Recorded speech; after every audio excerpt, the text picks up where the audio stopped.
Bienvenidos, queridos amigos, a esta nueva edición de este programa. Se llama Marcando el Norte. Gracias, profesor Alberto Bárcena, por estar con nosotros. Hay que ver lo que está dando de sí una pregunta que le hice yo ya hace mucho tiempo. ¿Qué es eso de la masonería? ¿Es verdad? ¿Es un invento de los curas? Y seguimos y bueno, la verdad es que nos han planteado la audiencia preguntas para usted. Vamos a seguir el recorrido histórico. Estábamos en Napoleón III, en 1870. Estábamos en la usurpación de los estados pontificios ante la unificación italiana. Pero, si le parece, claro, usted da por supuesto muchas cosas que después la audiencia pregunta y no sabemos. Y, oiga, ustedes están hablando de grados. ¿Qué es eso de los grados? ¿A qué nos estamos refiriendo cuando hablamos? El grado 29, el grado 33, el grado 83. No existe el grado 83.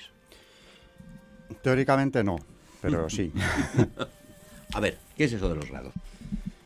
Pues la masonería es una secta desde sus orígenes que responde a un proceso iniciático. Es decir, que ese conocimiento oculto que le van a dar al que ingresa no se da de golpe. Y naturalmente ese es uno de los grandes alicientes para entrar. Se trata de convertir al profano, que es como llaman al que no es masón, en un hombre perfecto. Y ese símbolo de la perfección que van a alcanzar ellos en ese proceso es la piedra cúbica. Es un cubo perfectamente pulido que está en las logias como un símbolo de lo que tú alcanzarás cuando hayas terminado el proceso. Lo otro es la piedra bruta, recién sacada de la cantera, que somos cualquiera de los profanos, porque no hemos visto esa luz que al final veremos. Y nos permitirá entender. Prácticamente es una cosmovisión total. Entonces, ellos tienen en su... O sea, eso es verdad, que ellos tienen unos templetes, unas historias, ¿no? En las logias, que son los lugares de reunión, tienen el templo, que es la parte reservada en la que no entra cualquier visitante, ni mucho menos, y son lugares que siempre se han protegido. Por eso hay en cada una de ellas vigilantes, que son cargos dentro de la logia. Vigilante primero, vigilante segundo, que además tienen la misión de instruir a los nuevos, a los novicios, digamos, que van llegando, ¿no? Y irles adentrando en ese proceso. Primero tienen 3 grados, que son lo mínimo que puede tener cualquier organización masónica, cualquier obediencia. Entran como aprendices, luego son compañeros, maestros. Recuerda un poco a lo de los gremios antiguos. Y ya el que ha terminado ese primer proceso, los grados azules... ¿Y ahí azules, qué hace? ¿Se les van dando doctrina o qué? Les van dando doctrina, les ponen deberes, lecturas que tienen que hacer, claves de interpretación. Para eso está el maestro, el vigilante, que es el que les va instruyendo, el primero y el segundo. Y finalmente ellos ya con eso... O sea, eso de que son una asociación libre que te deja hacer, ¿y de qué te va a dejar hacer? Ellos no siempre quieren reconocer el proceso iniciático, porque claro, eso sí que suena muy a secta, y a otra cosa que es cierta, lavado de cerebro. Exacto. Porque claro, esas claves que dan de interpretación son las que en cualquier secta de todos los tiempos les sirven para lavar el cerebro del que se inicia. Y finalmente, como sabemos, no en esta, en cualquier secta, recuperarle después es muy difícil. Claro. Dificilísimo, porque has amoldado ese cerebro de una forma completamente distinta. Le has inoculado unos virus de resistencia a lo que no sea lo que está oyendo allí. No, tienes que ser la piedra cúbica perfecta. Claro, y además si no llegas a eso... Eres un tonto. Te has quedado a medias. Claro. Luego, aquí hay otra, hablando de historia de las religiones, otra cuestión interesante, que es, ¿qué son? ¿Qué religión es esta? Porque hemos hablado ya de su... O sea, es una religión. Es una religión. O mejor dicho, es un compendio de religiones. O un sucedáneo de la verdadera religión. Quiere ser un sucedáneo. Quiere ser un sucedáneo. Por lo tanto, cualquier religión positiva, cualquiera, le sobra. Por más que con algunas pueden convivir mejor. ¿Qué quiere usted decir con una religión positiva? ¿Quizá una religión revelada? Bueno, las reveladas son las peores para ellos. Eso ni para atrás. Además, ahí entroncamos con la ilustración radical, que lo que no sea una construcción racional... no. Porque ellos sí que son creyentes. Sí, ellos tienen una serie de creencias, no todos la misma. Ellos parten, en primer lugar, yo creo que para no perdernos, porque las creencias son dispares, además no todos comparten, Para no perdernos, yo seguiría un hilo. Y es, ¿de dónde vienen? De un claro deísmo. Eso ya en el 18, hasta los ingleses más regulares, tienen esa idea de Dios, un Dios difuso que Lejano. creó el mundo, se desentendió en buena medida de él, porque no es providente. Por lo tanto, en esta visión de Dios está totalmente ausente el amor. No tiene ningún sentido encomendarte a Dios, porque Dios no te va a hacer ni caso. Casi seríamos un juguete de Dios. Por eso es el gran arquitecto, o el relojero, alguien que puso todo esto en marcha, pero no lo ama. Y tampoco le podemos poner atributos muy concretos, puesto que no le conocemos de nada, ya que la revelación queda descartada. Todo lo que ha dicho en la Biblia, por supuesto hay que rechazarlo, porque va contra la razón, o por lo menos la razón no lo puede explicar. Sí que puede.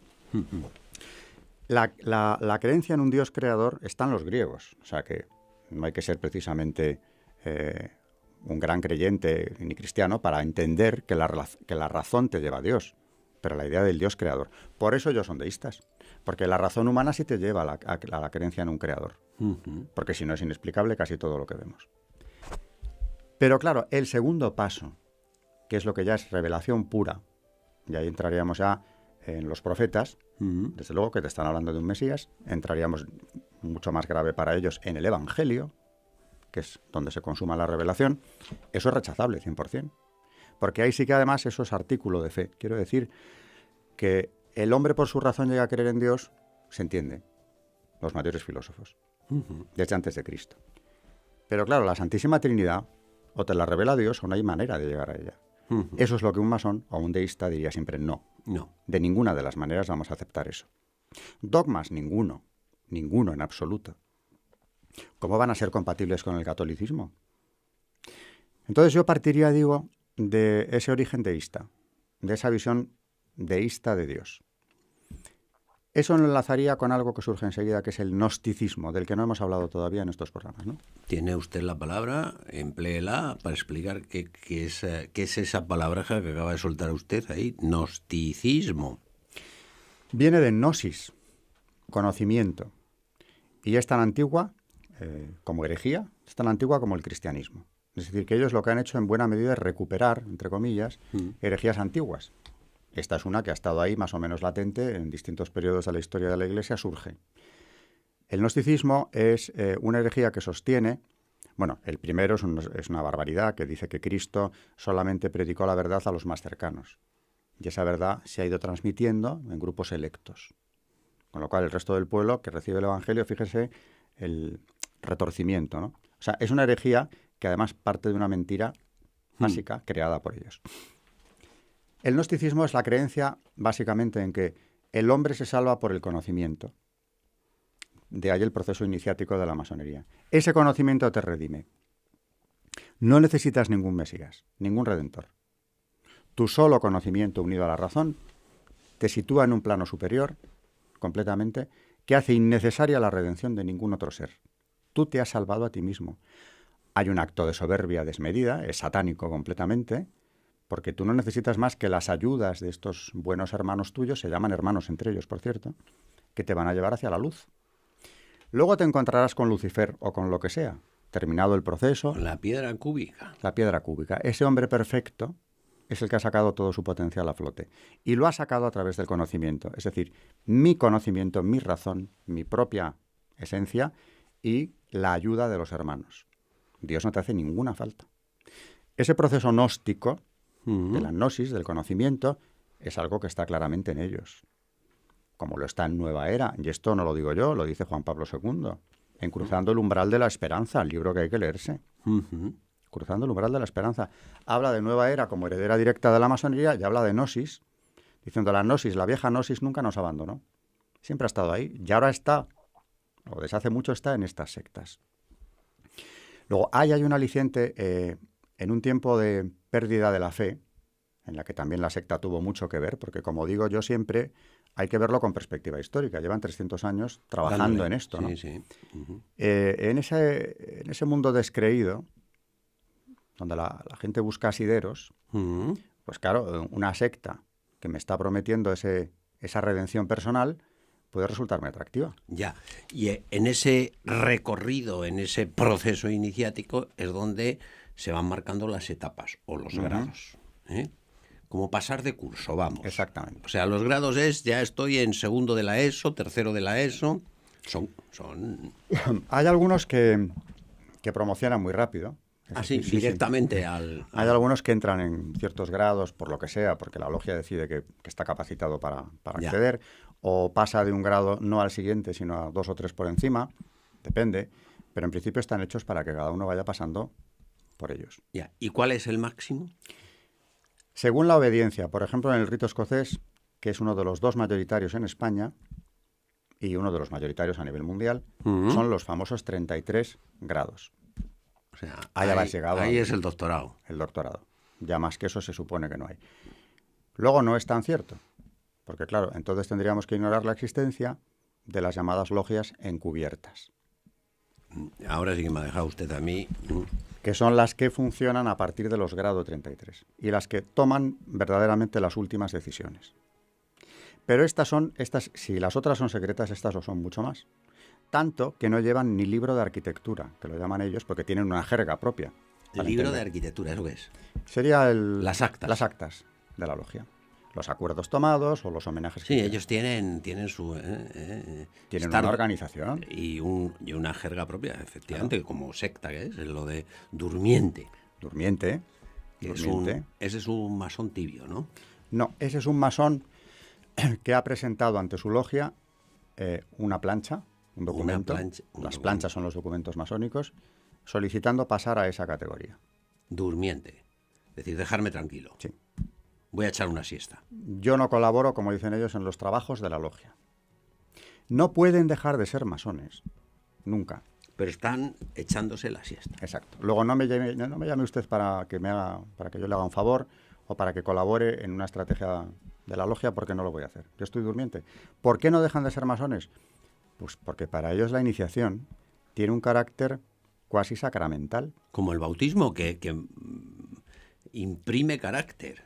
Y este tema, que es interesantísimo, es lo que llevó a los obispos alemanes, a finales de los años 70 del siglo pasado, a declarar una vez más la incompatibilidad entre católicos y masones. Después de 5 años de reuniones, las grandes logias alemanas se reunieron con la Conferencia Episcopal Alemana. Ya. ¿Y qué conocimiento hay que tener? Es decir, lo mismo que hemos dicho, dice, pues para ser doctor hay que presentar una tesis doctoral. Uh-huh.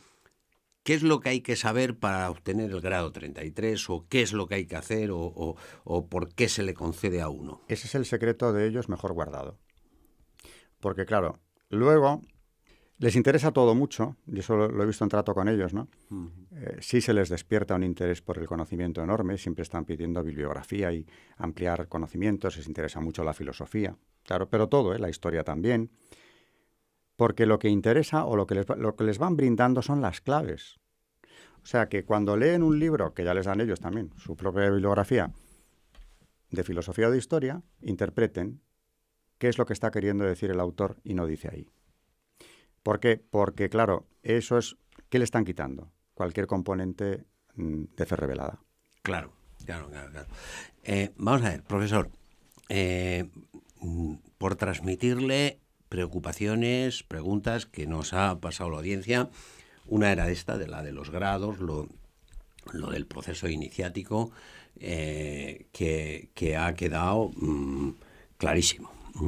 Otra cosa, como usted ha hablado de las sectas masónicas luciferinas en los programas anteriores, alguno me ha recordado que no hace mucho en una universidad norteamericana se había anunciado, esto salió en todos los periódicos, ¿no? La celebración de una misa negra. ¿Qué tiene que ver esto con todo lo que estamos hablando? Pues esto nos lleva, hablábamos en otros programas de luciferismo, que está en la masonería, por lo menos en la cúpula masónica y en ciertas obediencias mayoritarias muy concreto y muy visible, ¿no? Algunas en el nombre ya lo llevan, algunas logias luciferinas. Esto de la universidad a la que se refiere es Harvard. Ajá, es verdad. Sí. Y concretamente esa misa negra tenía que haberse celebrado el día 12 de mayo. De 2014. De 2014. Y hubo una reacción, una movilización, católica principalmente, pero que bueno, fue una reacción, como yo digo siempre, Dios del mal saca el bien. Ahí mucha gente se declaró, ¿no? Y se plantó, porque aquello ya era una ofensa directísima a Dios. La misa negra se iba a celebrar con profanación de formas consagradas, en fin, en condiciones. La gente habla de esto, pero a veces no sabemos. ¿Qué es eso de la misa negra? Pues eso ya es satanismo puro, ya está donde yo sé, porque esa no es mi especialidad estrictamente, pero hasta donde yo sí sé, la misa negra es una misa contra Cristo. Para lo cual necesitan, para que sea perfecta, porque la mayor parte de lo que dicen o presentan como misa negra son sucedáneos. Ya. Necesitan un sacerdote.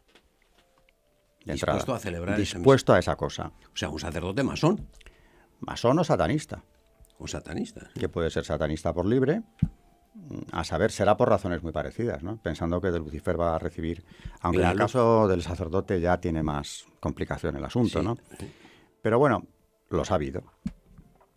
Es dificilísimo encontrarlos, claro, pero los hay. Por lo menos los ha habido. La misa negra perfecta es con sacerdote. ¿Y para qué necesitan el sacerdote? Porque tiene que consagrar. Ah. Y claro, aunque sea un pecador empedernido, consagra. Esas manos consagradas consagran. Sacerdote in eterno.